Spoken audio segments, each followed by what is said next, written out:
Baik, Assalamualaikum warahmatullahi wabarakatuh. Untuk pertemuan kali ini, kita akan bahas, insya Allah dibahas tentang peran negara dalam ekonomi Islam. Nah, berdasarkan pendapat Yusuf Qardawi, ya, peran negara dalam ekonomi Islam ini, ya, itu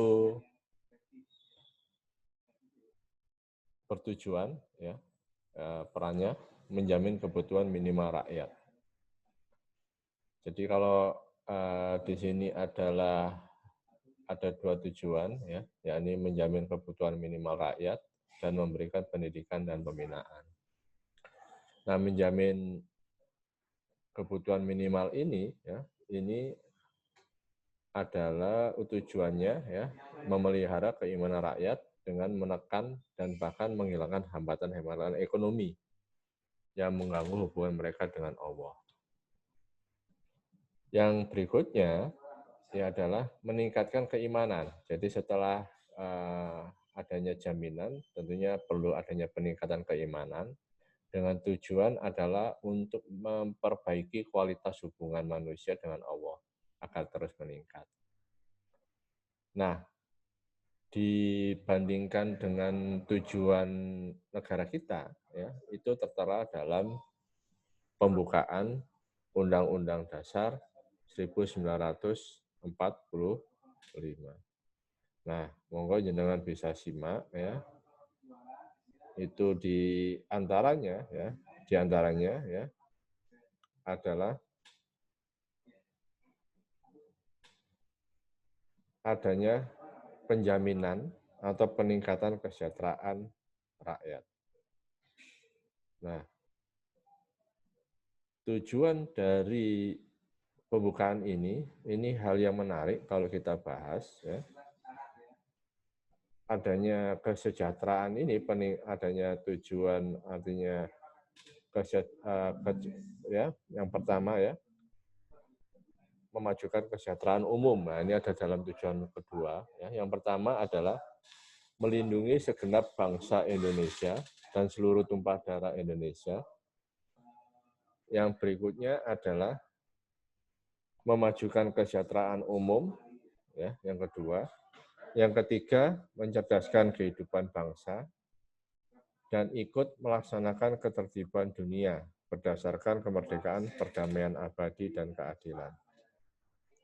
Nah, kalau kita simak di sini, ya, yang kita tekankan ya, tentunya kan katakanlah ada persamaan ya di sini antara pendapat dari Yusuf Qardawi dengan yang tertera di alinea pembukaan UUD 45, alinea keempat. Ya. Di sini ada juga misalnya memelihara keimanan, ini kan juga melindungi bangsa Indonesia dan seluruh tumpah darah Indonesia. Jadi pelindungan bangsa Indonesia ya tentunya bukan hanya secara fisik semata, tapi juga secara non fisik juga.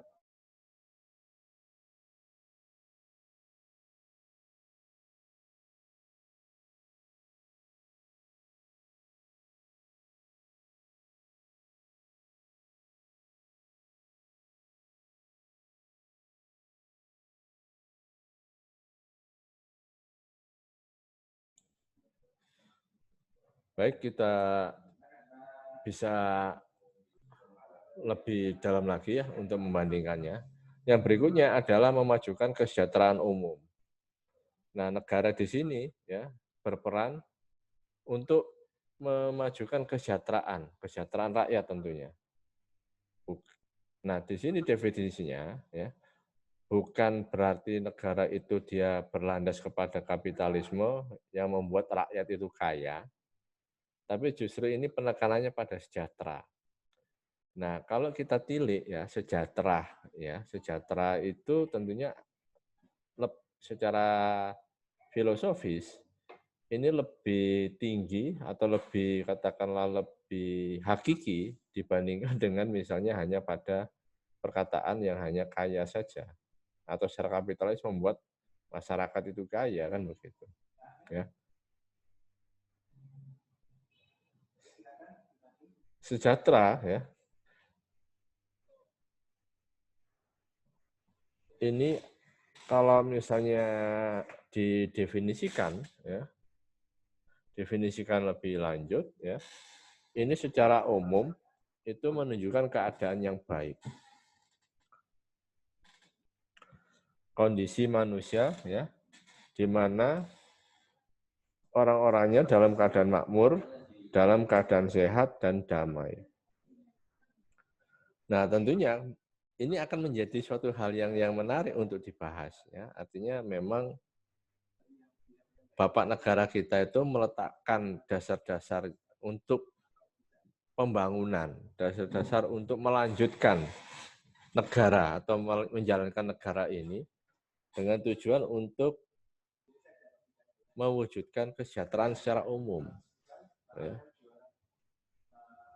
Jadi kalau bisa saya simpulkan, ya, orang kaya belum tentu sejahtera, ya. Karena sejahtera ini pengertiannya ada ketenangan, ya. Kalau misalnya dalam rumah tangga, ya, itu adalah sakinah, mawadah, warohmah. Ada kasih sayang di sana, ada kedamaian secara lahir dan batin, ya. Itu. Nah ini bisa kita artinya bisa kita bandingkan atau kita sharekan juga peran fungsi negara di Yusuf Qaradawi atau apa artinya dalam undang-undang bagaimana, terus pengertian beberapa ulama bagaimana. Nah ini peran dan fungsi negara ya berdasarkan pendapat Hasanuzzaman ya. Nah, nanti juga bisa dibandingkan ya. Ini juga artinya dalam pembukaan UUD 1055 alinea keempat juga sudah tertera semua kan begitu. Ada kesejahteraan publik. Ya. Nah, beberapa pendapat-pendapat yang lain ya. Nah, artinya di sini ya bahwa negara itu fungsinya itu juga selain sebagai pengambil kebijakan ya, namun juga sebagai pengontrol ya selain pengambil kebijakan, pengontrol dan juga artinya juga sebagai pelaku. Nah, sesuai dengan Undang-Undang Nomor 33 ya, Pasal 33, maaf, Undang-Undang Dasar 1945, Pasal 33 ya. Dan bahwa ya, bumi, air dan kekayaan yang terkandung di dalamnya itu dikuasai oleh negara dan dipergunakan untuk sebesar-besar kemakmuran rakyat. Nah, fungsi pemerintah di sini juga dalam Islam juga ada, juga diajarkan dalam hadis ya juga dinyatakan ya bahwa di sini salah satunya api dikuasai oleh negara. Kalau misalnya kita definisikan api ya, kalau misalnya dalam hadis yang disampaikan oleh Rasulullah ya, itu juga bukan ansik pada apinya saja ya, atau penerangannya saja. Fungsi api di sini adalah sebagai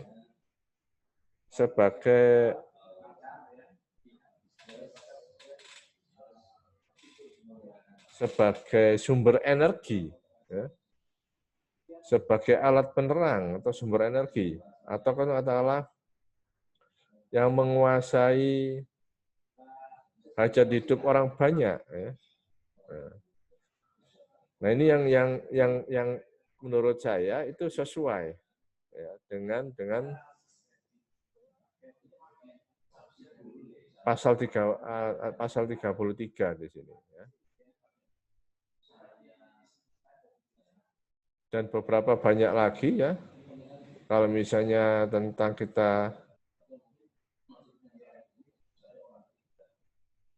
tentang hadis-hadis yang berhubungan misalnya dengan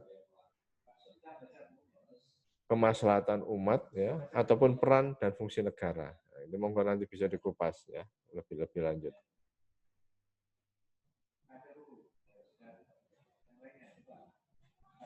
Nah, di sini ya berdasarkan Hasanuz Zaman, di sini pembuat kebijakan legislasi sudah kita bahas tadi ya. Ada pertahanan negara juga dalam Undang-Undang Dasar juga sudah tercantum juga. Ada pendidikan dan penelitian juga sudah tercantum. Monggo nanti kita bandingkan, nanti dibuat tabel kemudian dibandingkan ya. Nah, insya Allah. Bagaimana nanti analisanya bagaimana menurut jenengan ya. Monggo dibuat tabel, insya Allah nanti coba nanti kita buatkan untuk apa linknya di Google Drive sehingga nanti jenengan bisa mengumpulkannya kan lebih rapi lagi. Ya. Penegakan hukum ya, menjaga ketertiban ya. Ada juga di dalam undang-undang kita ya, baik itu di pembukaan maupun di batang tubuhnya atau di isinya. Kesehatan publik, hubungan luar negeri apalagi ya kan, nah itu. Mau nanti bisa dibandingkan yang lebih anunya. Nah, di sini ada peran dan fungsinya menurut Siddiqui ya. Juga hampir mirip juga ya sama lah ya kan begitu ya. Jadi artinya tentang secara katakanlah untuk pertahanan, ketertiban umum ya, pelarangan riba dan implementasi zakat ya. Gitu. Nah di sini anggaran negara ya, ada penerimaan ya, ada zakat, kharaj, jizyah, usyur ya. Ada jenis syurkali, ada yang penerimaan itu berdasarkan regulasi atau kewajiban. Kemudian ada yang berdasarkan sukarela, kemudian atas kondisional ya. Kemudian pengeluaran di sini ya, kebutuhan dasar, kesejahteraan sosial, pendidikan, penelitian, infrastruktur, dakwah dan propaganda Islam, administrasi negara, pertahanan dan keamanan. Nah, ini tentunya kalau misalnya kita bisa bandingkan apa yang dijalankan oleh negara Indonesia ataupun yang ada di slide ini, nah ini akan bisa menjadi lebih menarik lagi ya kan. Kebutuhan dasar ini bisa kita drop meliputi apa saja, kesejahteraan sosial juga demikian. Nah, di sini ada keuangan ya ataupun sumber pendapatan dari negara ya. Ini pada saat Khalifah Umar bin Khattab memimpin. Nah, ini ada zakat, ada fai, ada pajak, ada takaful. Nah, monggo nanti jenengan bisa definisikan nanti lebih rinci dan bisa juga bandingkan yang sekarang dijalankan itu bagaimana. Nah, di sini ada pengertian kharaj ya. Ini ada pajak tanah ya. Kemudian ada jizyah. Ya. Ini biasanya artinya diperuntukkan bagi warga negara bukan muslim yang mampu. Dan nilainya biasanya nilainya di sini lebih kecil daripada zakat. Nah, ini yang menariknya Islam di sini. Artinya Islam yang mengatur atau menguasai suatu negara tidak bertindak sewenang-wenang terhadap rakyatnya yang dia non-muslim. Ini ya. Nah, tugas lembaga hizbah. Nah, coba nanti jenengan bisa katakanlah bisa lebih bandingkan lagi. Lembaga hizbah kalau saat ini itu perannya itu dimiliki oleh siapa? Atau lembaga mana? Ya. Itu. Departemen mana kira-kira? Nah, itu. Ya. Jadi kalau di Paris dulu ya pengalaman itu sebagai hakim ad hoc di BPSK, Badan Penyelesaian Sengketa Konsumen. Nah, itu. Dan di sini juga hampir sama ya dengan lembaga hizbah. Nah, lembaga hizbah juga macam-macam tentunya kan. Ada BPSK ya. Kemudian nanti juga ada nanti lembaga yang namanya arbitrase, itu untuk sengketa antara pelaku usaha. Nah, itu yang nanti monggo nanti bisa kita diskusikan lebih lanjut. Ini yang awal dulu. Ya. Ini ada susunan otoritas ekonomi, ya. Di sini ada Baitul Mal, ya, yang mengumpulkan, ya, sebagai pengumpul untuk pendapatan negara, ya. Jadi baik dari zakat, jizyah, ya, infak, sodako, ya.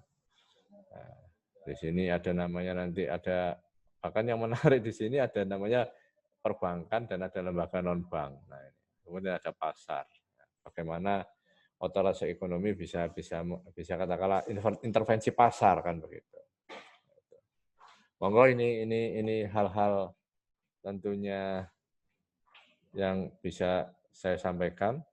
Insya Allah nanti kita bisa diskusikan lebih lanjut di forum WA Group, ya, untuk bisa lebih detailnya lagi. Terima kasih. Assalamualaikum warahmatullahi wabarakatuh.